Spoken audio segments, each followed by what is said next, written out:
Galakrond est le plus grand et le plus puissant proto-dragon que nous connaissons. On raconte que sa taille fut supérieure à celle de tous les aspects combinés. Il n'a pas de réel prédateur. La raison de son immense taille est qu'un jour, à cause de la faim qu'il tenaillait, il dévora un autre proto-dragon et y prit goût. Il commença alors à dévorer ses congénères, gagnant ainsi en puissance et en taille, ce qui eut pour conséquence de le déformer et de lui donner une apparence monstrueuse. Des pattes difformes, des ailes et même des yeux se formèrent et recouvrirent tout son corps. Mais le plus terrifiant est que chacun des proto-dragons qu'il dévorait se transformait en mort-vivant sanguinaire, dont la morsure donnait à ses victimes une envie irrésistible de goûter à la chair des autres proto-dragons. Le seul proto-dragon connu à avoir pu résister à la tentation après une de ses morsures n'est autre que Malygos. Galakrond manqua de causer l'extinction de sa propre espèce à cause de cette faim qui le rongeait, le poussant même à redévorer ses anciennes victimes mort-vivantes pour calmer un peu son appétit. Cependant, sa croissance avait des effets négatifs. Effectivement, son corps était inégalement grandi, ce qui lui causait de graves problèmes organiques, notamment des quintes de toux terribles capables de lui couper le souffle de longues minutes. Il est considéré comme le géniteur des draconides, puisque c'est suite à sa mort que les dragons tels que nous connaissons sont apparus et que les mutations dont ils souffraient le rapprochèrent grossièrement de ce qui serait plus tard un dragon que l'on connaît aujourd'hui dans World of Warcraft. C'est grâce à Tyr, un des gardiens du Luar, que fut défait l'immense Galakrond, mais indirectement. Effectivement, le gardien s'aperçut du problème que posait Galakrond, mais doutait de sa capacité à pouvoir le vaincre seul. Il observa alors attentivement les proto-dragons et interagit notamment avec Malygos, qui était particulièrement sage. Il demanda alors l'aide au proto-dragon et à son groupe composé de Nosdormu, Alexstrasza, Ysera et Neltarion. Le plan était que les proto-dragons harcelèrent et gênaient le colosse pendant que Tyr l'affrontait. La bataille se déroula bien, jusqu'à ce que Galakrond grandisse en plein milieu du combat. Devenu plus grand et plus puissant, Galakrond repoussa le gardien et lui arracha son avant-bras. Bien que Tyr ne puisse plus se battre, il avait accompli son rôle, rassembler des proto-dragons qui combattraient Galakrond et ne se sauveraient pas pour sauver leur vie. Les proto-dragons se replièrent alors pour attaquer à nouveau le monstre. Plus tard, Galakrond entendit un rugissement combiné portant à des dizaines de kilomètres autour de lui. Il se précipita là-bas et y trouvera les 5 proto-dragons qui accompagnaient le géant Tyr qui lui était absent.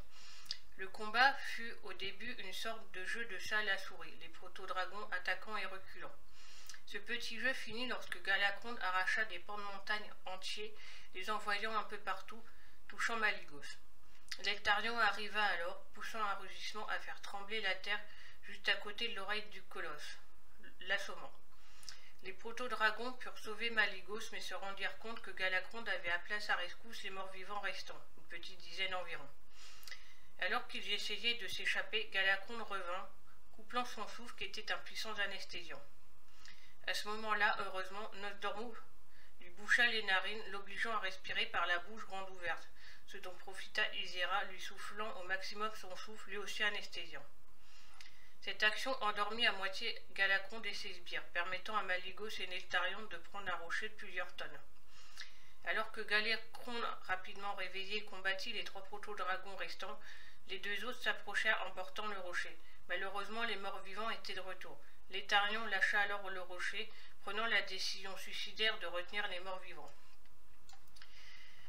Malygos s'approcha encore de Galakrond et réussit à lâcher le rocher pour qu'il aille directement dans la bouche de Galakrond, et plus particulièrement dans sa gorge où il resta coincé.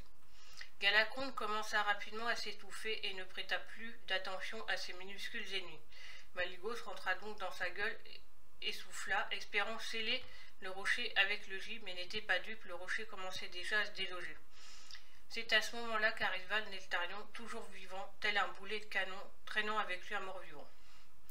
Il heurta à une très grande vitesse le rocher avec le mort-vivant, les enfonçant d'encore plus quelques mètres.